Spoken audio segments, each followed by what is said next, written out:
En el marco del 4º aniversario de la Licenciatura en Seguridad Pública, la Universidad de Sonora y la Secretaría de Seguridad Pública del Estado presentan Foro sobre Seguridad Pública, Prevención, Incidencia, Entramados y Actores.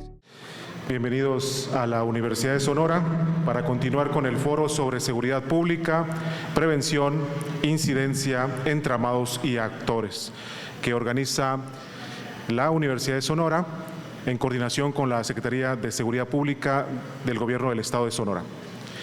Bienvenidos sean todos ustedes, a los profesores, a los estudiantes de las distintas universidades, de la Universidad de Sonora, de la Universidad Estatal de Sonora y de la Universidad de la Seguridad Pública. Sean todos bienvenidos.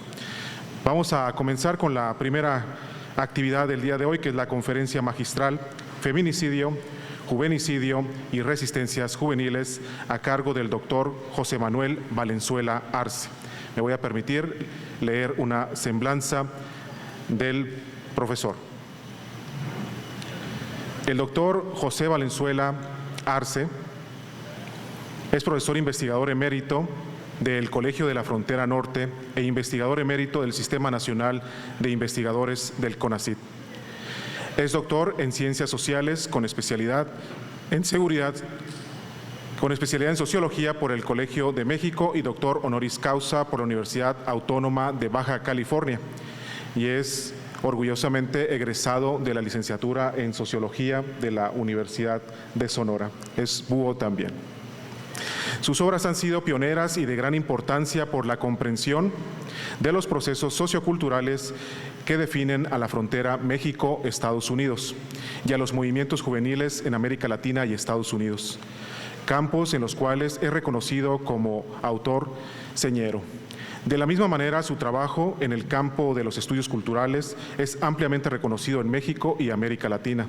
También posee una obra germinal en los estudios de procesos culturales estratégicos, entre los cuales destacan las nuevas identidades sociales y las prácticas socioculturales vinculadas al narcotráfico. En 2019 obtuvo el premio Eberto Castillo de la Ciudad de México en el área de Ciencias Sociales, que tiene como objetivo reconocer las invaluables aportaciones realizadas por científicas y científicos mexicanos y o extranjeros residentes en México, en las áreas de ciencias exactas, ciencias naturales, tecnología e innovación y ciencias sociales, destacados por sus logros tanto en el terreno científico como social. Este mismo año obtuvo la titularidad de la Cátedra Gonzalo Aguirre Beltrán, además de que participó como jurado en el Premio Casa de las Américas de Cuba. En septiembre del 2017 recibió el nombramiento del Fellow del Centro de Estudios Latinoamericanos Avanzados en Humanidades y Ciencias Sociales, CALAS por sus siglas en inglés, conformado por 5 países: Alemania, Argentina, Costa Rica, Ecuador y México, en reconocimiento de su distinguida labor académica y por sus contribuciones a los estudios latinoamericanos. En 2005 recibió la beca Guggenheim, que otorga John Guggenheim Memorial Foundation de Nueva York para creadores de reconocida trayectoria internacional. En 2001 recibió el Premio Internacional Casa de las Américas por su libro Jefe de Jefes, Corridos y Narcocultura en México. Y entre 1994 y 1995 obtuvo el premio de la beca Rockefeller Foundation de la Universidad Federal del Río de Janeiro para residencia de investigación en Río de Janeiro, en Brasil. En 2013 obtuvo el doctorado honoris causa de la Universidad Autónoma de Baja California, de la UABC, y en 2012 obtuvo el Premio Estatal de Ciencia y Tecnología de Baja California. En 3 ocasiones recibió mención honorífica del Premio Nacional de Antropología Social Fray Bernardino de Sahagún por sus libros Jefe de Jefes, Corridos y Narcocultura en México, El color de las sombras, Chicanos, Identidad y Racismo, A la Brava S, Cholos, Punks y Chavos Banda. Es autor de 49 libros, que incluye 23 como autor único, incluye 4 reediciones, 26 como coordinador y coautor, incluye 3 reediciones. También cuenta con 96 capítulos en libros y 49 artículos en revistas académicas. Sus libros más recientes son La danza de los extintos, Juvenicidio, violencias y poderes sicarios en América Latina, La montaña sagrada de Tecate, Heteronomías en las ciencias sociales y El Gran México, las culturas mexicanas más allá de las fronteras. Actualmente realiza una estancia sabática de investigación en la Universidad Autónoma de Baja California, UABC, en el Instituto de Investigaciones Culturales, Museo. Bienvenido, doctor Valenzuela Arce, a la Universidad de Sonora. Muchísimas gracias y un fuerte aplauso para recibirlo.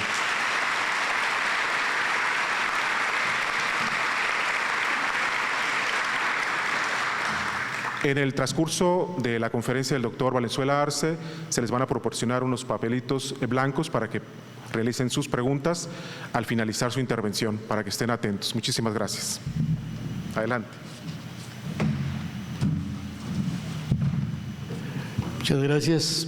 Muy buen día a todas y a todos. En primer término, quiero agradecer enormemente la invitación que de manera gentil, generosa, me hizo la doctora Luz María Durán, las atenciones que he estado recibiendo de parte del doctor Joel Espejel, de María Elena Carrera y de las amigas y amigos que me he encontrado en este importante encuentro. Voy a iniciar con un epígrafe que es un poema de Eduardo Galeano, este gran escritor uruguayo ya fallecido. Se llama Los Nadies.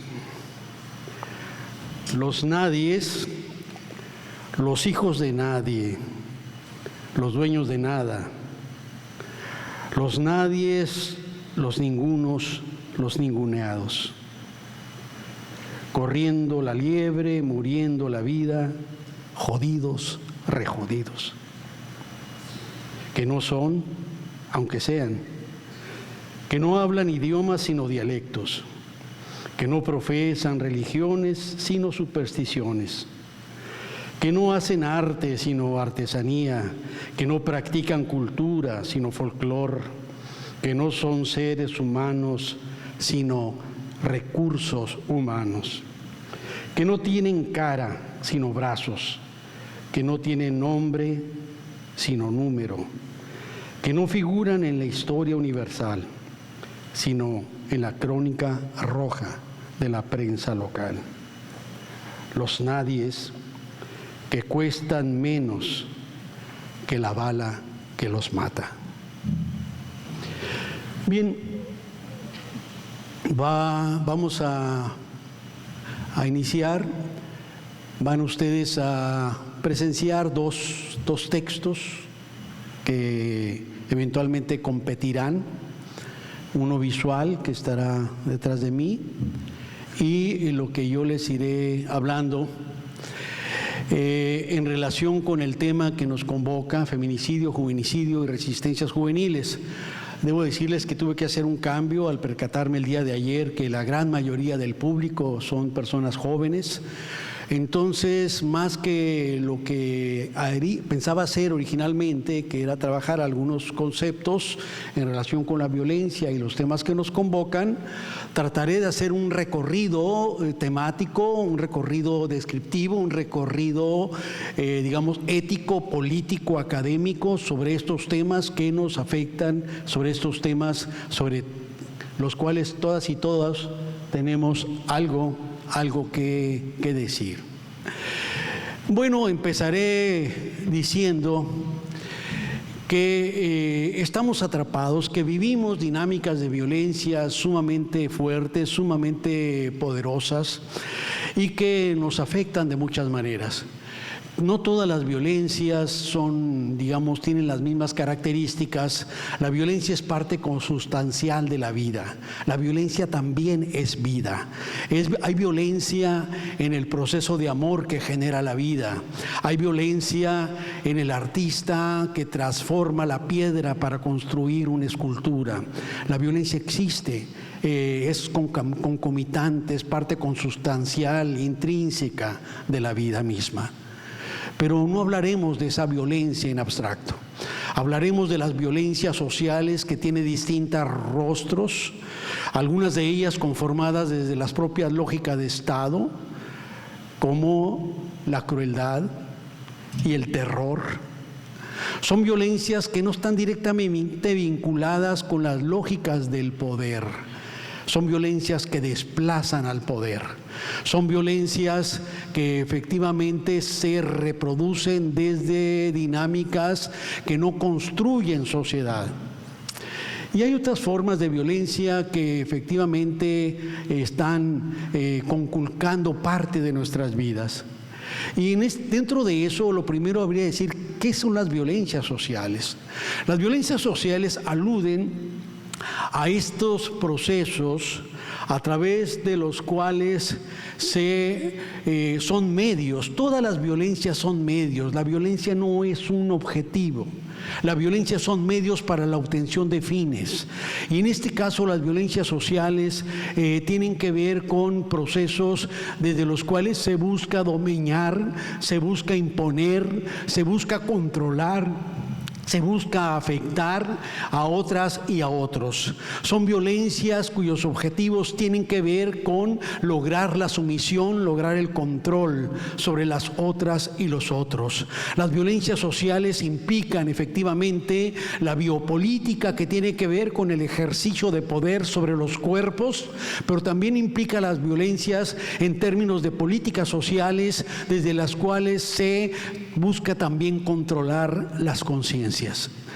Estos son los temas desde los cuales nos vamos a colocar y que hemos visto que han crecido en nuestros países de manera muy importante a través de lo que nosotros podemos ubicar como violencias sociales que han crecido y que han transformado nuestros espacios, nuestros territorios.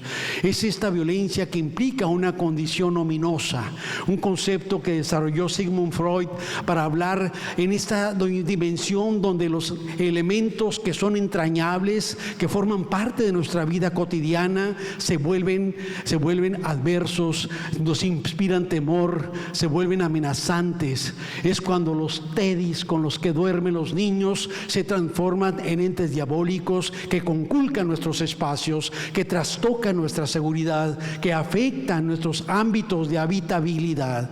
Y eso es lo que hemos venido viviendo. Nos fueron expropiando las ciudades, nos fueron expropiando nuestros barrios, nos fueron expropiando nuestras calles. Los ámbitos de convivencia de repente se convirtieron en espacios de miedo, de temor, espacios donde ocurría el levantón de las cabezas rodantes, de los cuerpos colgantes, espacios en los cuales de repente las propias dinámicas familiares se vieron afectadas por los desaparecidos, por las personas que ya no estaban entre nosotros. Estamos hablando efectivamente de lo ominoso que se fue incorporando en nuestras vidas de manera sumamente fuerte, profunda, y que nos fue obligando a redefinir la mirada y a observar nuestras ciudades desde otros parámetros, desde otros referentes, donde se instaló el miedo como parte importante de nuestras vidas cotidianas. El miedo que muchas veces deviene miedo derivativo, un concepto de Zygmunt Bauman, no confundir con Bauman y Robin. Zygmunt Bauman, el cual habla de un miedo derivativo en el cual lo que vamos a observar tiene dos componentes. El primero es que a partir de 2008, o diríamos a partir de 2006, de diciembre de 2006, cuando se genera esta supuesta guerra contra el llamado crimen organizado por parte de Felipe de Jesús del Sagrado Corazón, Calderón y Hinojosa, y de repente se fueron transformando nuestros espacios en espacios de violencia, en una violencia que fue conformando miedos derivativos, donde el primer elemento es que se rompió esta idea de la José Alfredo Jiménez orígenes del mundo raro. La violencia y los actores de la violencia los ubicábamos dentro de ese mundo raro a la José Alfredo. ¿Quién sabe? En algo andarán, algo han de haber hecho. No, pues quién sabe. Era como algo ajeno a la mayoría de la población, que veía como que, bueno, efectivamente ocurrían estampas dolientes de violencia, pero nos sentíamos ajenos. A partir de 2008, la violencia conculcó los espacios de las clases medias y altas, y de repente este miedo al levantón, este cobro de piso, el cobro de cuota, los retenes domiciliarios, los cateos domiciliarios, los retenes militares y policiales se convirtieron en aspectos de la vida cotidiana que expropiaron los espacios de convivencia, incorporaron de manera brutal la condición ominosa en nuestras sociedades y generaron algo que yo defino como lo osímono, que es exactamente lo contrario de lo ominoso, pero que alude a esta fascinación por la violencia. Se volvió como un juego pirotécnico donde nos vimos atrapados en la fascinación para contar lo que estaba ocurriendo en el día a día, en el ámbito cotidiano, y de repente nos fuimos olvidando, nos fuimos fascinando. Los propios medios masivos participaron en la espectacularización de la violencia, y parecería que lo que estaba, el tema era hablar con cierta fascinación, ya no solo sobre los entramados de la violencia, sino también aupar, glorificar a algunos de los personajes, digamos, destacados de estos mundos vinculados con lo que llamo con el narcomundo. Entonces, esto fue ocurriendo. El segundo aspecto del miedo derivativo es que nos sentimos absolutamente impunes frente a estos comandos de 20, 100 carros con 30, 100, 200 personas armadas con armas automáticas, con bazucas, que sabemos que somos absolutamente inermes. La indefensión y la vulnerabilidad se fueron apropiando de amplios sectores de nuestra sociedad. Y en ese contexto surge estos entramados de los que yo voy a hablar el día de hoy, que es el tema del feminicidio y el tema del juvenicidio. Como ustedes saben, en 1993 en México empezó a cobrar visibilidad un tema doliente, un tema que convocaba la condolencia, el tema de las muertas de Juárez. Y de repente se empezó a hablar en los medios, se empezó a confrontar una perspectiva, digamos, humanista, condoliente, solidaria con lo que estábamos viviendo, que contrastaba con la perspectiva frívola, victimizante de algunas figuras del ámbito público, como la encargada para atender los delitos de violencia de género en Ciudad Juárez, donde es durante ese periodo Lucy Ponce, quien concluyó que el problema del asesinato de mujeres eran los padres y madres consentidoras que les permitía a las mujeres, a las jovencitas, salir a deshoras. O era esta perspectiva que en algún momento planteó Vicente Fox cuando le preguntan sobre los feminicidios, y dice: no se vale seguir refriteando los mismos 300 o 400 casos de mujeres asesinadas como si eso fuera poca cosa. Entonces de repente nos vimos, el tema de las muertas de Juárez efectivamente se volvió visible, convocó a cierta solidaridad, pero sobre todo a la condolencia. Pero tenía un problema, que no, el tema de las muertas de Juárez no implica el acto homicida, ni a los responsables de la muerte. Y no eran muertas, eran mujeres asesinadas. Por eso fue muy importante cuando un concepto de la literatura del siglo XIX, femicide, fue recuperado por Diana Russell como femicide para implicar el asesinato sistemático de mujeres por el hecho de ser mujeres. Marcela Lagarde tradujo este concepto como feminicidio, un concepto que va a tener dos dimensiones. En el Cono Sur se utiliza femicidio como equivalente del feminicidio. En la traducción que se fue haciendo por Marcela Lagarde y la apropiación de varias feministas mexicanas, como Julia Monarres y muchas otras, femicidio aludía al asesinato de una mujer como equivalente al asesinato de un hombre. Y feminicidio era un asesinato sistemático por esta condición de ser mujeres. Aquí el punto que quiero destacar es que efectivamente esto posibilitó otras formas de acción política cuando colocó en el centro, en el eje, el tema del asesinato y del acto homicida. Y yo planteo, como vieron en la definición al inicio, al feminicidio como esta condición límite de lo que sería el acto misógino que arrebata la vida de las mujeres, principalmente por ser mujeres, no solo por ser mujeres. Nadie es solo un repertorio identitario. Todas las personas nos conformamos de diversos repertorios identitarios y situacionales. Todos estamos adscritos a estos repertorios de clase, de pobreza o riqueza, de ser parte de una comunidad originaria, ser afrodescendiente, ser de la élite, digamos, racial, desde el orden racializado, porque no existen razas, y eso hay que tenerlo muy claro. No existen las razas. No existe una raza pura como se nos ha querido plantear. Hay amplios debates desde el 62 que Naciones Unidas lo ha venido considerando. En línea está mi libro Heteronomías en las Ciencias Sociales, lo pueden abrir, es abierto para todos y todas con esta discusión. Entonces lo que tenemos es que efectivamente también estamos adscritos en un orden racializado. Estamos hablando de identidades políticas. Hubo un momento donde en muchos de nuestros países se asesinaba a personas con ciertas identidades políticas, fundamentalmente de izquierda, con identidades religiosas, con identidades sexuales.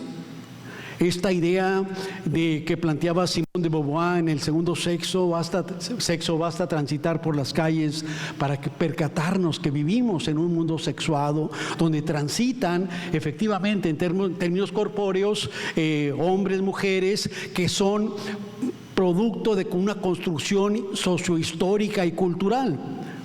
Esta idea que digamos que las feministas fueron desarrollando de manera sumamente importante y que va a poner en jaque a las propias ciencias sociales. Esta naturalización de la objetividad en las ciencias sociales que a partir del descubrimiento del inconsciente por parte de Freud en 1895, pues dio al traste con esta idea de que nosotros controlábamos como si fuera un laboratorio nuestras investigaciones y que no había preconstruidos culturales, que sí existen y que están enmarcados en todos estos repertorios de identidad. El segundo fue la irrupción de las mujeres. Las mujeres y los jóvenes han sido los principales protagonistas de los cambios socioculturales desde la segunda mitad del siglo XX hasta la actualidad. La lucha de las mujeres, de la transformación del sentido del poder para transformar la idea del poder es político y colocar el tema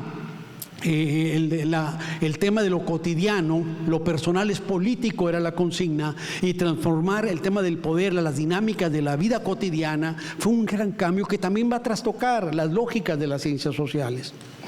Entonces todo esto nos lleva a una dimensión donde somos portadores de distintos repertorios identitarios, y cuando se mata a una persona, se mata a una persona que es mujer, en este caso del feminicidio, pero que también es pobre, que también es obrera, que también es trabajadora, que también es indígena, que también es afrodescendiente, que también puede tener una identidad cis o trans, o sea, que no exista una correspondencia entre su sexo biológico y su identidad de género. Esto que planteó y que fue la ruptura del binario sexo-género de Judith Butler va a ser muy importante.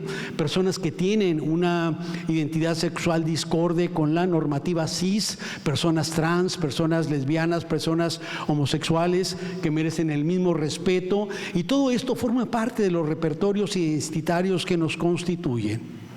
Entonces, visto desde ahí, el tema que nos lleva es que efectivamente hay un conjunto de repertorios identitarios que incrementan la vulnerabilidad de las personas. Y en este asesinato de personas en los ámbitos públicos eran principalmente, lo cual, ojo, la violencia doméstica de la que se habló de ayer es la principal condición de la violencia contra las mujeres y contra los niños. Pero esta dimensión, esta explosión en el ámbito público que empezamos a observar, afectaba principalmente a mujeres pobres. El asesinato se daba en los barrios precarios, en los barrios con pocos servicios, los transportes que los dejaban en un lugar y en el camino a la casa ocurrían muchas veces los ataques. Estamos hablando de mujeres morenas, donde en sistemas donde la pobreza, la miseria, la vulnerabilidad está vinculado también con un orden racializado, con un orden efectivamente de clase, pero también con un orden de género. Toda nuestra estructura social tiene un orden colonial. El capitalismo se inscribió desde un ordenamiento colonial, pero también un ordenamiento patriarcal. Una condición que implica no solo oportunidades diferenciadas, sino una construcción desigual dentro de los distintos ordenamientos sociales a partir de ser hombre o ser mujer.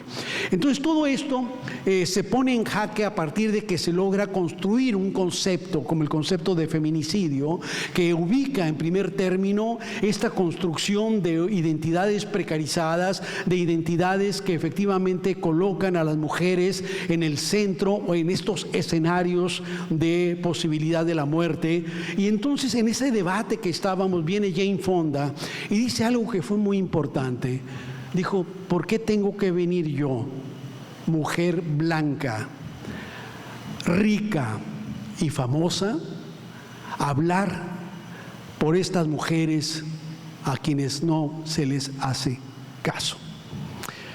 Jane Fonda dice: estoy segura que si desaparecieran a una de mis nietas o de mis hijas o la mataran, moverían las piedras y encontrarían a los responsables. Lo que hizo fue colocar la condición de género junto con las otras perspectivas, en este caso las perspectivas de la pobreza, las perspectivas de la vulnerabilidad de las personas. Entonces, en esta dimensión en la cual las compañeras, particularmente desde los grandes debates o desde las grandes aportaciones para el estudio de las formas desde las cuales se reconstruye el orden patriarcal, las desigualdades sociales, pues fueron, digamos, abonando en este elemento. En mi trabajo yo lo que hice fue utilizar el concepto de Ciudad Juárez para entender que lo que estábamos viviendo, más allá del asesinato, que es lo que voy a recuperar, yo apuesto por un posicionamiento académico, ético y político. No estamos hablando solo de venir a echarles un rollo con conceptos y qué lindo, me regreso a mi cubículo, tal vez me dan un premiecito, sino estamos hablando de cómo podemos generar estos activatorios, estas formas donde la academia se articula con los procesos sociales para transformar la realidad que vivimos. Y entonces lo que yo encuentro es que lo de Juárez, para entenderlo había que entender, uno, la precarización de la vida a partir de los flujos migratorios que cargaron de sentido a las ciudades fronterizas del norte de México, que crecieron fundamentalmente a partir de migración, desplazamientos, pedacitos de patria que se fueron desplazando de distintos rincones de nuestro país para conformar las ciudades de la frontera. En segundo lugar, la precarización urbana derivada de la ausencia de planes reguladores urbanos como ocurrió en Tijuana, donde el primero es de 1976 y había un gran acaparamiento y un asentamiento irregular de los espacios urbanos. El tercero tenía que ver con la propia migración, que rompía los vínculos comunitarios de las personas que migraban y que en este caso efectivamente se volvían más vulnerables en la medida que no tenían esa cercanía familiar comunitaria. El cuarto tiene que ver con lo que fue el inicio del programa de industrialización fronteriza en 1965, con el final de lo que fue el programa Bracero de 1942 al 64, y con el programa de industrialización fronterizo, que es la industria maquiladora. Lo que vivimos fue una precarización laboral, disminución de los salarios, no reconocimiento de lo que eran las prestaciones sociales laborales, no contratos colectivos, no sindicatos, acoso sexual, enfermedades de trabajo que no existían por los solventes y demás. Entonces se convirtió en un elemento también de la precarización laboral como un aspecto de la precarización de la vida, y después todos estos escenarios de violencia. Entonces el eje, y esto lo voy a repetir hacia el final, lo adelanto ahorita, nuestra responsabilidad como académicas, como académicos, no es contar a los muertos. No somos cuentamuertas ni cuentamuertos. Nuestra responsabilidad no es ir siguiendo cuántas personas van que fueron asesinados. Nuestra responsabilidad es escudriñar los entramados que posibilitan que se asesine a las personas para que no las maten. Nuestra responsabilidad está escudriñar en los entramados que generan la precarización de la vida y que generan estas condiciones de vulnerabilidad extrema que coloca a ciertos sectores sociales en las necrozonas que les llamo, que son las zonas de muerte, zonas de extrema vulnerabilidad, zonas de extrema indefensión, zonas de extrema impunidad frente a la muerte de millones de personas que han venido siendo asesinadas en nuestros países. Esa es nuestra responsabilidad, y desde ahí construyo lo que sería por asociación el concepto de juvenicidio. Resulta que lo que empezamos a observar en América Latina era que el asesinato artero, impune, de jóvenes, que de los 145 a 65 mil, siempre estas estadísticas son muy poco precisas, que mueren durante el gobierno de Calderón y Peña Nieto, la gran mayoría eran jóvenes. Pero estaba invisibilizado esa condición dentro de números generales que solo te hablaban de muertos. A partir de esto empezamos a construir el concepto de juvenicidio de manera asociada al concepto de feminicidio para colocar este asesinato persistente, sistemático de jóvenes como parte de las diversas estrategias que, sesgaban por un lado las condiciones de construcción de proyectos viables de vida. En segundo lugar, que efectivamente obliteraban los canales de movilidad social, y que en tercer lugar fueron desplegando, la guadaña sobre la vida de una enorme cantidad de jóvenes. Jóvenes que de repente adquirían cierta visibilidad y que nosotros los fuimos detectando, pero que en todo caso el juvenicidio como concepto lo que hace es poner el acento en la necesidad de repensar lo que estamos viviendo dentro de estrategias sociales que obliteran esos canales no solo de movilidad, sino las posibilidades de construcción de proyectos de vida vivibles para millones de personas en América Latina. Ese es el acento de lo que estamos hablando. Y entonces en esa apuesta, lo que nosotros vamos configurando es que el acento de lo que tenemos que trabajar son los procesos de precarización de la vida, igual que en el tema del feminicidio. Yo por eso he venido insistiendo, ese es el eje que tenemos que trabajar. ¿Y cómo se oblitera, cómo se precariza la vida de las personas? Bueno, Si nosotros vemos los datos duros en América Latina, más de 230 millones de personas en condiciones de pobreza, teníamos que haber generado 7 millones de empleos para la población joven que en los primeros 10 años de este tercer milenio occidental, 37 milenio oriental, que no se generaron. Tenemos también una condición donde, como puedo señalar, el trabajar no sacaba a la gente de la pobreza. Empleos donde los jóvenes podrían trabajar y no salir de la pobreza, donde 6 de cada 10 empleos que se generan son en la informalidad, que colinda con la paralegalidad, donde entonces tenemos una condición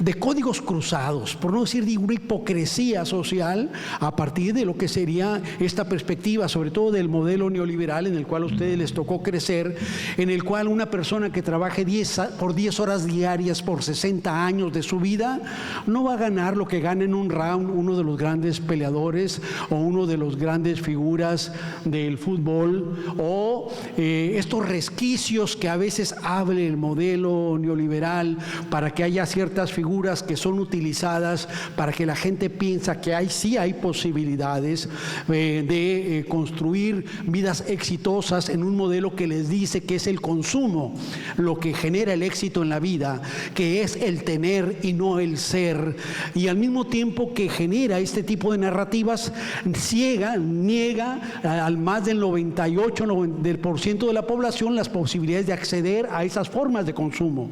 Es un modelo excluyente profundamente, en el cual emergen algunos boxeadores, algunas figuras, digamos, del fútbol, algunas figuras en estos resquicios, en los cuales pueden encontrar asideros algunos personajes como Natanael Cano, como Peso Pluma, como Luis Corcuera, como Junior H, como estos personajes de Eslabón Armado, como Fuerza Régida, y todo lo que conforma el tema de los corridos tumbados, donde de repente parecería que sí existen condiciones y esto se posibilita, pero al mismo tiempo se niega a las grandes mayorías las posibilidades de generar proyectos viables con sentido humanista de vida.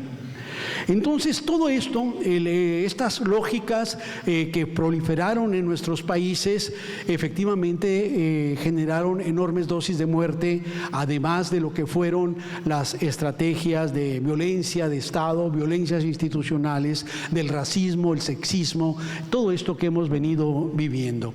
Los jóvenes crecieron en esos escenarios. A partir de la década de los años 80, la famosa década perdida, se expropió la esperanza de millones de jóvenes. Y cuando hablo de expropió la esperanza, es que de repente los canales que ellos conocían de trabajar para ascender, o la educación, donde ya en la prepa la mitad de todos los niños que entraron a la escuela básica están fuera del sistema educativo, donde los persistentes que siguen estudiando y terminan la carrera, más de la mitad no van a trabajar en lo que estudiaron. Donde el tema del desplazamiento forzado, donde tuvimos durante los periodos anteriores cerca de 500,000 de personas que cada año se tenían que ir porque no encontraban aquí las condiciones para construir proyectos viables, vivibles de vida. Todo esto conforma el entramado en el cual emerge estas figuras vinculadas con lo que serían las grandes estrategias que vienen generando el juvenicidio. Este asesinato sistemático, persistente, pero que tiene una característica que le es propia. En el caso del feminicidio, generalmente hablamos de hombres asesinando mujeres. En el caso del racismo, usualmente hablamos de personas de tez blanca asesinando a personas de tez más oscura, o discriminando, o excluyendo, o proscribiendo. En el caso de la homofobia, usualmente hablamos de personas cis, pues agrediendo a personas con identidades sexuales discordes con esta perspectiva. En el caso de la transfobia, estamos hablando de personas efectivamente también cis, agrediendo a personas que asumen una condición distinta. Y dentro de todo esto, cuando hablamos de juvenicidio, usualmente hablamos de jóvenes matando jóvenes. Esa es parte de la tragedia que estamos viviendo. Por eso para mí, cuando empecé a desarrollar este concepto, fue fundamental, y es a partir de esta lógica en Ciudad Juárez, pero va a ser el evento de Ayotzinapa. Octubre de 2014, cuando en una conferencia que planteé en Colombia, salió un libro que se llama Juvenicidio, Ayotzinapa y las vidas precarias en América Latina, donde creció de manera muy amplia en América Latina gente que venía trabajando las violencias y que asumió este concepto, en el cual empezamos a ver que el tema que veíamos de Ayotzinapa, que articula este conjunto de identidades desacreditadas o desacreditables, como plantea Erving Goffman, ¿no?, en su concepto de estigma, estigmatizadas, estereotipadas, estaba también recreada en los falsos positivos en Colombia y en las agresiones contra los jóvenes de las comunas. En Colombia el gobierno empezó a dar prebendas, una bonificación y unos días de descanso a policías militares que asesinaran a guerrilleros de las FARC o de las guerrillas. Un país con más de 50 años, medio siglo de violencia, incrementada desde el asesinato de Jorge Eliezer Gaitán. Pero lo que empezó a ocurrir es que asesinaban jóvenes de los barrios populares y campesinos y los presentaban como guerrilleros. Ustedes recuerdan la impostura que se dio en Monterrey, donde 2010, y Villa de Salvarcar 2010 en Chihuahua, donde en un enfrentamiento del ejército con un grupo criminal se introducen al Tecnológico de Monterrey y asesinan a 2 personas que al siguiente día todos los vimos en las fotografías, sin identificación, con armas largas, tirados como sicarios. Hay un video que se llama Armados hasta los dientes, se lo recomiendo. Un joven que era de Baja California Sur, el otro era de Coahuila, eran excelentes estudiantes de posgrado que estaban preparando su examen al día siguiente, ahí en el TEC, y ahí los mataron. Y generaron toda la impostura con un montaje fotográfico para que la gente creyera que eran sicarios. La pregunta ahí es, ¿cuántas personas asesinadas de todos estos, cerca de 200,000, sabemos quiénes eran? Cuando Calderón justifica el asesinato de los muchachos de Villa de Salvarcar diciendo que eran pandilleros, que después la madre demuestra que no eran pandilleros, pero aunque hubieran sido pandilleros, nada justifica el asesinato letal de las personas. Esta lógica tenemos que transformarla. Entonces, esta idea de los falsos positivos, 5,604 muchachos asesinados, simplemente para que alguien ganara una bonificación. Y claro, en una escena donde se criminaliza a la población joven. El tema de las favelas en Brasil, yo hice trabajo en favelas de Brasil, en Río de Janeiro, en Vigário Geral, Chapó Mangueira y Serriña, donde hay condiciones de limpieza social, donde son jóvenes exterminables, son asesinos, son criminales por el hecho de ser pobres y de ser afro. Una limpieza social brutal contra estos muchachos, donde el afrojuvenicidio en Brasil, tenemos que son asesinados 2.5 veces más de lo que representan en términos de población. El tema de la Mara Salvatrucha y el barrio 18. ¿Qué es lo que tenemos ahí? ¿Quiénes son? Parece que cuando hablamos de estos actores, que son personajes que llegan de Marte y de repente aparecen y no tienen anclajes sociales, yo les adelanto, no nacen niños sicarios. No existen asesinos por naturaleza. Lo que tenemos son sociedades que han generado condiciones bajo las cuales se generan estos procesos de criminalización de ciertos actores, de ciertos sectores sociales. Esto ocurre en Estados Unidos. La población blanca, latina y afro tienen patrones de consumo de drogas similares. Los latinos tienen 3 veces más de posibilidades de ir a la cárcel, los afros 6 veces más. Las posibilidades de ser asesinado por la bala de un policía, si eres un joven afrodescendiente, son brutalmente enormes. Entonces, todo esto que tenemos, el caso de la Mara Salvatrucha y el Barrio 18, que no nacen en Centroamérica, estamos hablando de procesos que no tengo tiempo de extenderme, solo me dieron 1 hora y media para hablar. Entonces, no, me dieron 45 minutos.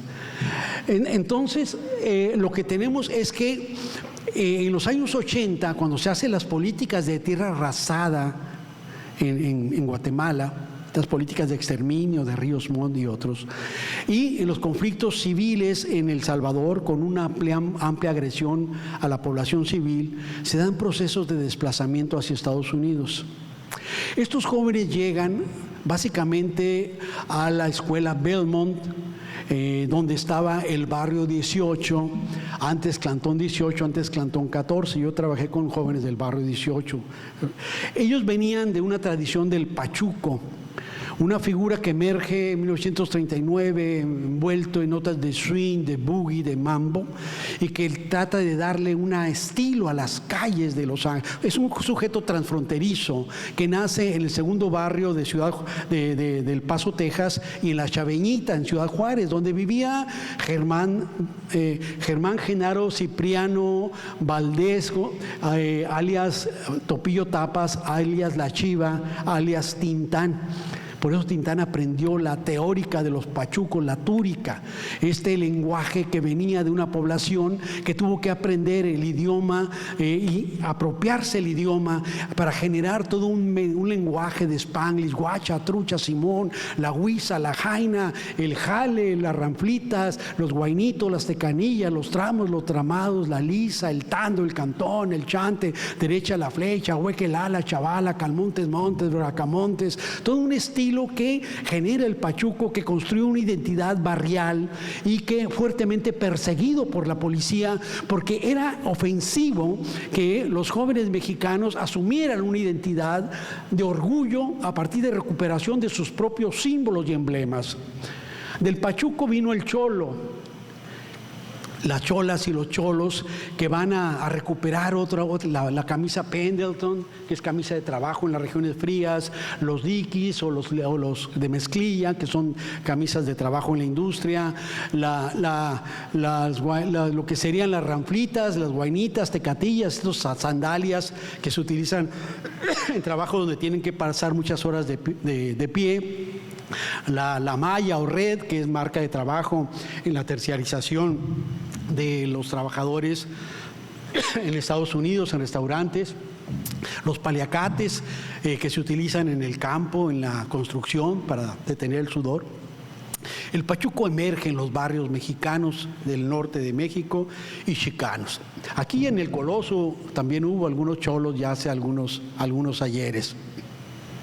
Y entonces, del cholismo, cuando todos estos desplazados de Centroamérica llegan a un lugar que controlaba el Barrio 18, eran cholos, ellos ingresan al Barrio 18, ellos aprenden parte de los códigos, el slang del cholismo, los murales que eran increíbles, que venían desde los pachucos y que son parte de la herencia con el movimiento chicano. El vestuario, el tatuaje, que era parte de la herencia de los chucos veteranos y una tradición de cárcel. No tengo tiempo de explicar todo esto, pero en otro momento con gusto podemos seguir de manera más amplia. Y entonces cuando entran ahí, ellos también aprenden los códigos del barrio, ¿no? El barrio Lupita, el barrio Guimas de los cholos, y el MS también lo van a apropiar de parte de los cholos. Entonces la Mara Salvatrucha no es que la Mara que se venga de marabunta, ¿no? Como dijo la policía. Mara en Centroamérica significa amigo, compa, homie. Homie, por cierto, el autor preferido de los homies es Homie Baba. Esos chistes solo para... Y entonces, de ahí aprende Cuando se dan los acuerdos de paz en 1992 en Chapultepec y cambian las políticas de cárcel en Estados Unidos, empiezan a deportar a muchos muchachos, muchos que ya habían nacido en Estados Unidos, que no hablaban español, los mandan a Centroamérica, donde hay mucha violencia, donde hay armas, y se recrea no solo los códigos, sino también la guerra entre el Barrio 18 y la Mara Salvatrucha. Lo que estamos viviendo ahora es brutal. La política de Nayib Bukele es una absoluta negación de lo que sería el respeto de las condiciones humanas, esta idea de tipificarlos como terroristas, esta idea de impedir que la prensa hable o cuestione lo que ahí está ocurriendo, esta idea de destruir incluso las tumbas de los que fueron cholos en vida, porque de esta manera romper todo vestigio de lo que existió. Es la paz de los sepulcros. Y simplemente regreso y termino con esto: no nacen niños sicarios. Nuestra función no es cuentamuertos ni cuentamuertos. Tenemos que trabajar en escudriñar los procesos sociales que obliteran las condiciones para generar proyectos viables, vivibles de vida. Es ahí donde nacen los tonas, esta idea que yo le defino, los tonas de estos jóvenes que dicen todo o nada, todo o nada, más vale una hora de rey que una vida de buey, me la juego, y se le están jugando porque muchos de ellos no tienen otras posibilidades. Es donde nacen los ponchis, este niño sicario que convocó el interés por 5 minutos de la población, que a los 5 años vivía en condiciones extremas de precarización, y a los 11 era un consumado sicario que le gustaba grabar sus torturas y ejecuciones. Efectivamente, la mala noticia es que más de 30,000 niños inscritos en los distintos pliegues del narcomundo y más de 100,000 niños que viven en condiciones de precarización similares a los del ponchis. No quiere decir que van a ser sicarios, insisto. Ustedes, nosotros tenemos la responsabilidad de transformar los escenarios sociales, los entramados de vida, para que existan otro tipo de condiciones, otro tipo de opciones para generar efectivamente nuevos y mejores mundos, nuevos y mejores escenarios y horizontes civilizatorios. Tintán.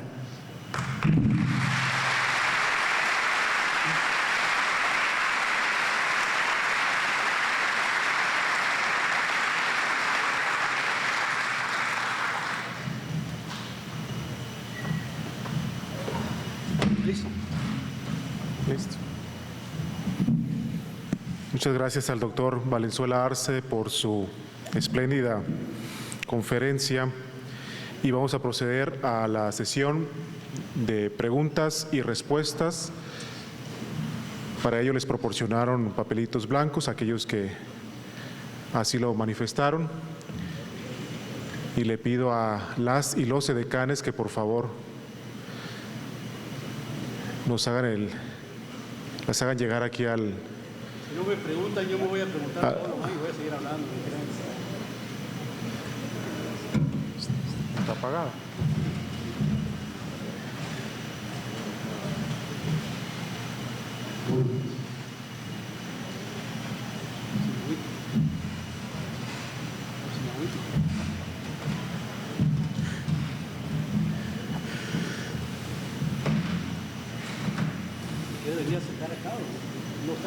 Sí.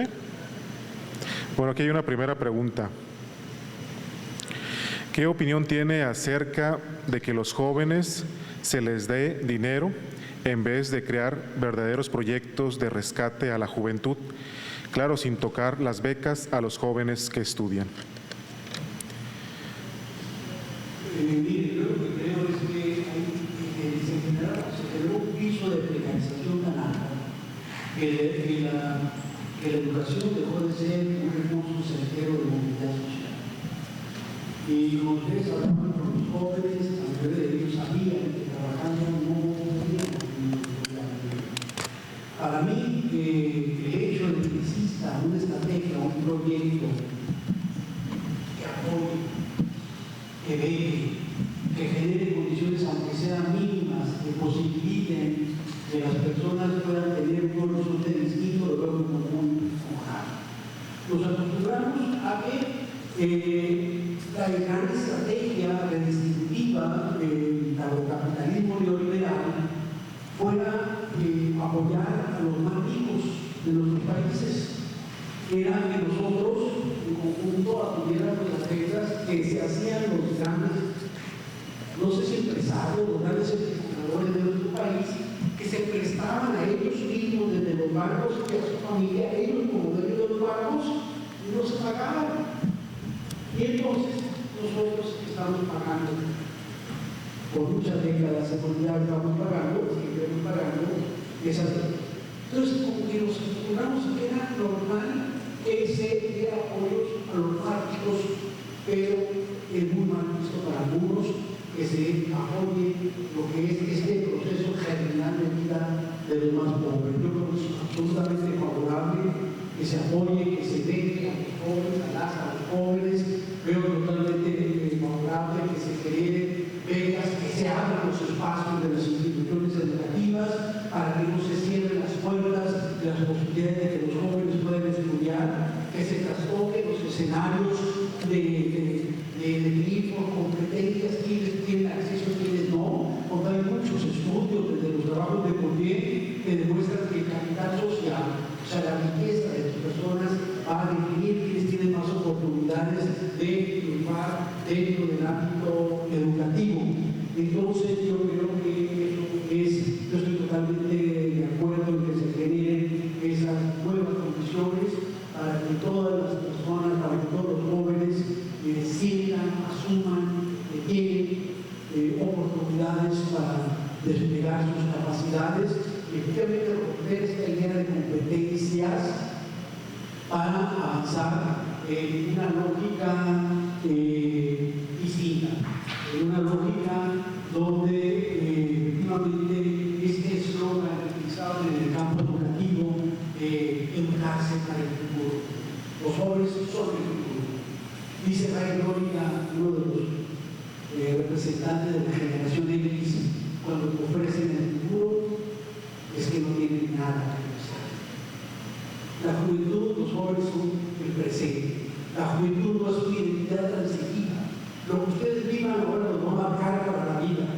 Hay que exigir en el aquí y en el ahora, porque los jóvenes no son el futuro, los jóvenes son un presente actuante, deseante, y los jóvenes tienen que demandar que se les trate efectivamente como esos actores sociales que son, y no como entes que en el futuro van a tener oportunidades para desarrollarse. Rompamos con esa perspectiva, creo que eso sí es muy importante, totalmente de acuerdo con que se apoye, con que se generen las condiciones básicas para que los jóvenes sientan, interiorizan, que tienen posibilidades de desplegar un proyecto de vida a partir del sistema educativo, o si quieren formarse, recibir los apoyos para capacitarse y poder tener mejores condiciones laborales. Muy bien. Y a raíz de lo que comenta, si la raíz del juvenicidio es la precarización, ¿qué posibilidad real del cambio social existen? ¿Es posible un cambio para no hablar de joven precario o de jóvenes precarios? Sí, ya les estoy tiempo de hablar de la última parte de la presentación, que eran existencias juveniles. Y lo que estamos observando es que de manera muy clara que los jóvenes han vuelto a la palestra social para convertirse en protagonistas fundamentales de los grandes procesos de resistencia social, de cambio social, partícipes de los movimientos sociales. Esto de manera muy clara en relación con las estrategias de la biopolítica, es esta manera de un concepto desarrollado por Michel Foucault a partir de dos ejes. El que plantea en su seminario sobre biopolítica, que es la incorporación de políticas públicas, políticas sociales a partir de los estados nacionales del siglo XVIII, que tienen que ver con factores de higiene y de regulación del disciplinamiento de los cuerpos. El segundo, que tiene que ver con que trabaja en vigilar y castigar, la microfísica del poder, los estudios sobre la locura, la cárcel y demás, que parte de cómo se controla, se ejerce el poder para controlar los cuerpos de las y los jóvenes. Esto se expresa de manera muy clara en América Latina, en lo que sería esa forma de expropiar el derecho de las mujeres a decidir sobre sus propios cuerpos, que las políticas prohibicionistas, que son el problema no son la droga, el problema son los prohibicionistas que han generado estos escenarios de muerte. El asunto que tiene que ver con la bioestética, el asunto que tiene que ver con la esterilización forzada, de lo que estamos observando con los desplazamientos forzados. Ahora, ¿qué vemos entre los jóvenes? Muchas formas de resistencia, biopolíticas, bioresistencias construidas de la decisión sobre sus cuerpos a través de tatuajes, perforaciones, alteraciones, escarificaciones. Las mujeres ejercen el derecho a decidir sobre sus propios cuerpos independientemente, el ejercicio de sexualidades discordes con esta normativa que quema libros y que trata de impedir que se eduque sexualmente a las y los jóvenes. La lucha en contra de lo que sería la bioestética, que trata de normalizar los cuerpos independientemente de las cargas genéticas, tiene que acercarse al cuerpo que vende desde la lógica del consumo. El tema también de lo que estamos observando de la antropocentria, el cuerpo como espacio, el cuerpo como el cuerpo emocional y el cuerpo territorio. Todo esto al mismo tiempo se ha ido vinculado en los últimos años con lo que sea la reproducción de los jóvenes en la escena pública, en el espacio de la política, lo político, en un sentido más convencional, como que ellos trastocan ese escenario. Ahí simplemente recito a manera uno tras otro, porque no tengo tiempo de explicarlos, lo que serían estas experiencias que hemos observado en los últimos años con alto protagonismo juvenil. Lo que sería 2010, esta primera experiencia en Túnez con fuerte participación juvenil, la primavera árabe 2011 en Egipto, el 15 español, si no nos dejan soñar, no les dejaremos dormir, que plantea de manera muy clara, recuperan el ritmo musical del movimiento funk, no estamos contra el sistema está contra nosotros. El 15 español lo crea, no somos antisistema, el sistema es anti nosotros. El tema también de Occupy Nueva York, que coloca el 1% que acapara más de la mitad de la riqueza del planeta y vuelve a colocar el gran tema de la desigualdad social como un eje que afecta fundamentalmente a los jóvenes.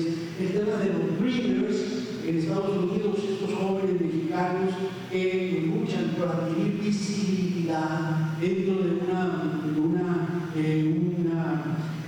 regulación que los criminaliza, que su único delito es haber sido llevados tempranamente a Estados Unidos. El tema del hashtag Yo soy 132, que casi descarrila la candidatura de Peña Nieto después del evento de la Iberoamericana, y que en las asambleas que se hicieron en Ciudad Universitaria y en Atenco plantearon básicamente la definición de otro proyecto de nación sumamente importante. El tema de la bala Salvatrucha y el barrio 18, no solo como pandilleros, sino planteando una estrategia de paz, acuerdos de paz, buscando negociaciones para tener otro tipo de opciones en Centroamérica. El tema de la mano colombiana luchando por mejores condiciones de vida en el sistema educativo, la Asociación Nacional de Juventud de Brasil, en Chile, que abreva lo que fue el movimiento de los niños del 80, con esta familia Vallejo, extraordinaria y carismática de la gente social, que plantearon ese tema de la lucha por la educación, que es un eje fundamental. Las juventudes kirchneristas frente a las estrategias de Macri y estas regulaciones neoliberales que necesitaron la asidero de seguridad social que querían tener y que se organizaron. El tema de chilenos en las favelas, de los movimientos de las periferias, en contra de la muerte temprana, en contra de la violencia sistemática que ellos viven, en contra de la limpieza social. El tema de las mujeres en América Latina, en toda América Latina, contra la violencia. Un violador en un camino se convierte en un himno que recorrió el mundo, y ellas recuperaron ese enorme protagonismo para luchar en contra de esas estrategias feminicidas y de violencia en contra de ellas. El tema de los jóvenes por la nueva constituyente del caso chileno, aunque el desenlace seguramente no fue el que muchos esperábamos, y su participación en el caso de Bolivia, en el caso de Perú, en el caso de Ecuador, que estamos observando, creo que las y los jóvenes recuperaron el protagonismo, volvieron a participar, pero el problema cuál es, ¿qué ganaron? El problema es que hay menor conciencia de los grandes movimientos obreros, de los grandes movimientos campesinos, hay una gran ausencia de los grandes movimientos estudiantiles. No es un asunto bonito que estamos viviendo y algo con lo que me gusta siempre concluir. El gran tema de los problemas de las y los jóvenes no se resuelve desde la Comisión Pública. Los grandes problemas de las y los jóvenes son los grandes problemas de los problemas sociales que estamos construyendo. Muy bien, hay muchísimas preguntas, doctor Valenzuela. Por cuestiones de tiempo, una, por ejemplo, es una felicitación. Sí.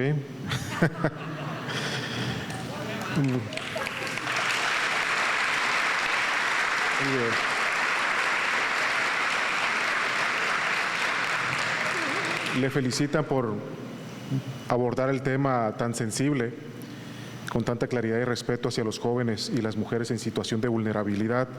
Hay preguntas sobre alternativas viables para mejorar la vida de los barrios, que los niños de los barrios no se conviertan en potenciales asesinos o delincuentes, la opinión sobre los narcocorridos, la profundidad sobre las políticas de Bukele en El Salvador, perspectivas de cómo se deben de abordar los corridos tumbados, cuestiones de las políticas del silencio hacia los feminicidios por parte del Estado, la justicia de los 43, ¿qué opina al respecto? Y cuestiones también del transfeminicidio, que si es más importante el feminicidio o qué importancia se le da. Entonces son toda una serie de temas, sí, que como bien nos comentó desde el inicio de su exposición, pues son muchos los nadie que en su momento detectó Eduardo Galeano, y tendremos que pasar de ese mundo raro de José Alfredo Jiménez a un mundo maravilloso de Armstrong.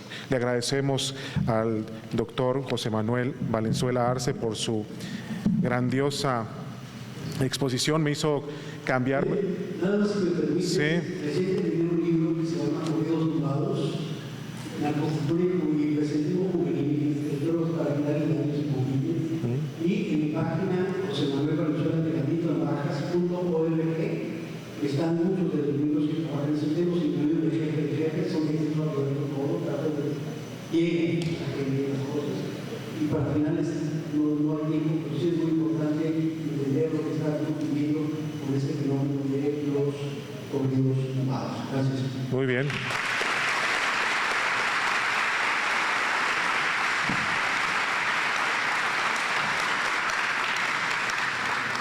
La Universidad de Sonora, en coordinación con la Secretaría de Seguridad Pública del Estado de Sonora, otorga el presente reconocimiento al doctor José Manuel Valenzuela Arce por su participación en la conferencia Feminicidio, Juvenicidio y Resistencias Juveniles en el marco del Foro sobre Seguridad Pública, Prevención, Incidencia, Entramados y Actores, Hermosillo, Sonora, 1 de septiembre de 2023, y firma la doctora María Rita Plancarte Martínez, rectora.